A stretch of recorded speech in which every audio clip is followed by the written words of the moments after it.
இந்த கூலிக்கு நிறைய மிக்சடான ரிவ்யூஸ் வருது. நீங்களே பார்த்துருப்பீங்க சோஷியல் மீடியா பக்கத்தில். கணேஷ், திரும்பவும் நான் சொல்கிறேன், நான் I am not responsible for any review. And கூலிக்கான எதிர்பார்ப்பு ரொம்பவே அதிகமாக இருந்தது சார். ஸோ அந்த எதிர்பார்ப்பை மக்கள் மத்தியில் கூலி பூர்த்தி பண்ணியிருக்கா? நீங்கள் மறுபடியும் அந்த ரிவ்யூக்கு தான் வர்றீங்க. இல்லை சார், அந்த சப்ஜெக்டில் நான் வரவே மாட்டேன். ஓகே. இதுக்கு முன்னாடி ரஜினி அவங்களுடைய படங்கள் இருக்கியா, ஸோ அந்த படத்தை விட கூலி கிடைச்ச ஓப்பனிங் பெருசாக இருக்குன்னு நினைக்கிறீங்களா? ஓப்பனிங் பெருசாக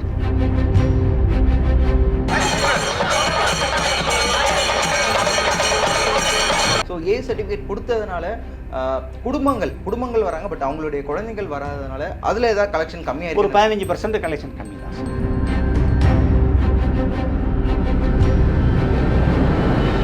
இப்போ அடுத்த பெரிய படம் அப்படின்னு பார்க்கும்போது சிவகார்த்திகேயன் அவர்களுடைய மதராசி சொல்லியிருக்காங்க, ஏஆர் முருகதாஸ். இந்த 2 வாரத்துக்குள்ள படம் பெரிய படம் வருது அப்படின்னும் போது கூலியோட ஒரு லாங் ரன் வந்து கம்மியாயிடும்னு நினைக்கிறேன்.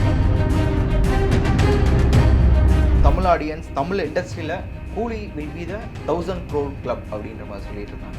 அது நடக்க வாய்ப்பு இல்லை? உங்களுடைய கணிப்பு அந்த மாதிரி எதாவது இருக்காது? என்கிட்ட எந்த கணிப்புமே இல்லை sir. First day first show ticket ப்ரைஸே நார்மல் ப்ரைஸை விட ஒரு 10 times விற்கிறா. கிட்டத்தட்ட 4000 2000 வரைக்கும் விற்கிறாங்க.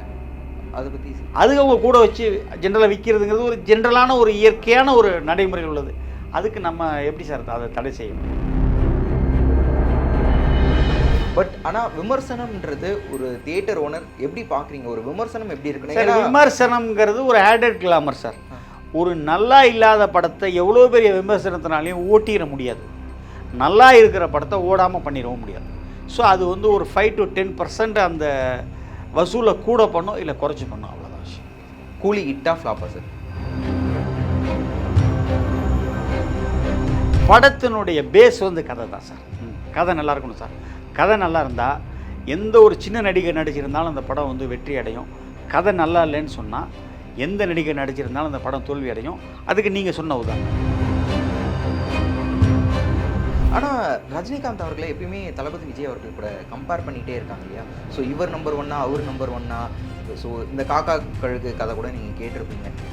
ஸோ சார், நான் அதுக்குள்ளெல்லாம் போகிறதில்லை.